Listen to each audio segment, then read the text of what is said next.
Hello बच्चों, चलिए start करते हैं नया chapter force and laws of motion. सबसे पहले फोर्स के बारे में थोड़ा जान लेते हैं and then laws of motion, motion के नियम की तरफ बढ़ जाएंगे।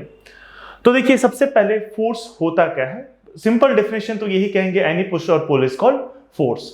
हमें दो टाइप की फोर्सेस के बारे में थोड़ा जानना है, एक है बैलेंस्ड फोर्स और दूसरा है अनबैलेंस्ड फोर्स। क्या होता है बैलेंस्ड फोर्स और क्या होता है अनबैलेंस्ड फोर्स, समझते हैं।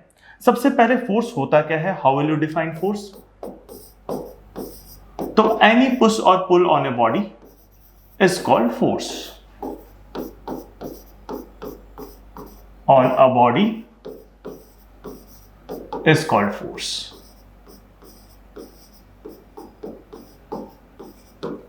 अब देखिए, बैलेंस्ड फोर्स क्या होता है। ऐसा फोर्स जो बैलेंस्ड हो, जिसका नेट इफेक्ट जीरो हो, उसे आगे चल के इक्विलिब्रियम भी बोलते हैं, बट यहां पे हम बोलेंगे बैलेंस्ड फोर्स।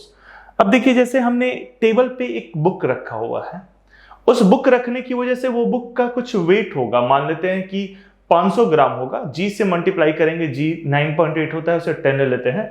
500 ग्राम यानी कि 0.5 kg, या 1 kg ले लेते हैं सिंपल कैलकुलेशन के लिए। 1 kg बुक का वेट ले लेते हैं और जी का वैल्यू 10 होता है, मान लेते हैं 9.8 मीटर पर सेकंड स्क्वायर होता है, 10 ले लेते हैं।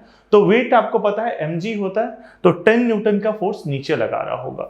अब ये 10 न्यूटन का फोर्स नीचे लगा रहा होगा, तो क्या इस फोर्स से टेबल टूट गया? टेबल तो नहीं टूटा, टेबल एज इट इज है। तो इसका मतलब टेबल भी एक फोर्स ऊपर की ओर लगा रहा होगा। कितना लगा रहा होगा? जितना बुक लगा रहा है उसके बराबर लगा रहा होगा। उसे खैर आगे चल के आप पढ़ेंगे, उसे नॉर्मल रिएक्शन या सिंपली रिएक्शन फोर्स कहते हैं। लेकिन ये दोनों फोर्स लगाने की वजह से बुक रुका हुआ है, बुक स्टेशनरी है, बुक इक्विलिब्रियम में है। तो ऐसे फोर्स को हम बैलेंस्ड फोर्स कहते हैं, जिसका net effect, net sum zero होता है। ठीक है, तो बहुत सारे फोर्सेस, यहां पे तो मैंने आपको दो एग्जांपल लेके दो ही फोर्सेस समझाया। इनफैक्ट बहुत सारे फोर्सेस भी काम कर रहे हैं किसी बॉडी पे, और उन सब का सम जो है वो जीरो है, तो हम कहेंगे उसे बैलेंस्ड फोर्स। जैसे एक रोप है, एक रोप को 5 लोग इधर से खींच रहे हैं और एक रोप, उसी रोप को 5 लोग उधर से खींच रहे हैं, लेकिन नेट क्या हो रहा है? कुछ डिस्प्लेस नहीं हो रहा है, बिल्कुल डिस्प्लेस नहीं हो रहा है, एज इट इज रुका हुआ है। तो वैसे केस में क्या है, वो भी बैलेंस्ड फोर्स हो गया। जितना इधर के 5 लोग फोर्स लगा रहे हैं, उतना उधर के 5 लोग फोर्स लगा रहे हैं। और केवल दो डायरेक्शन नहीं हो सकता, ये इधर काम करे, इधर काम करे, इधर काम करे, मतलब अलग अलग डायरेक्शन में काम करे और सबका सम जीरो हो जाए, उसे भी हम बैलेंस्ड फोर्स कहते हैं। तो बैलेंस्ड फोर्स का सिंपल डेफिनेशन ये है, एक ऐसा फोर्स जिन सब का सम जो है वो जीरो हो जाए, दैट इज बैलेंस्ड फोर्स। और उसी की तरह एक अनबैलेंस्ड फोर्स हो जाएगा, फिर हो सकता है सम जीरो ना हो, उसे हम बोलते हैं अनबैलेंस्ड फोर्स। जैसे कि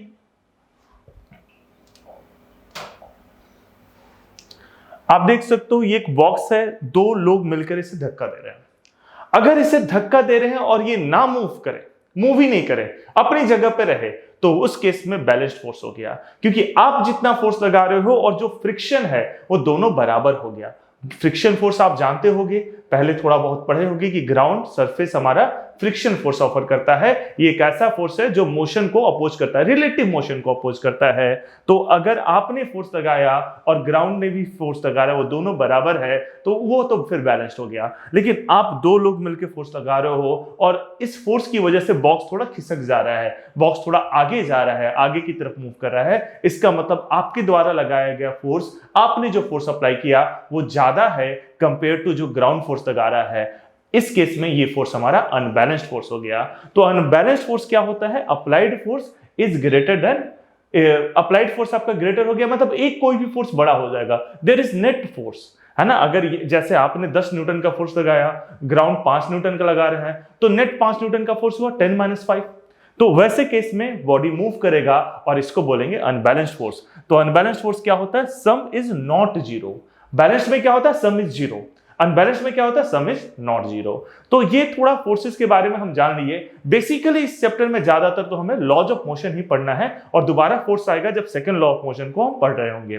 तो फोर्स क्या होता है? एनी पुश और पुल इज कॉल्ड फोर्स। और दो तरीके से फोर्स को क्लासिफाई कर सकते हैं। जो बहुत सारे फोर्सेस मिलकर नेट इफेक्ट जीरो हो रहा है, तो उसे हम बैलेंस्ड फोर्स कहेंगे। और जब बहुत सारे फोर्सेस लगाकर नेट इफेक्ट जीरो नहीं हो रहा है, उसे हम अनबैलेंस्ड फोर्स कहेंगे।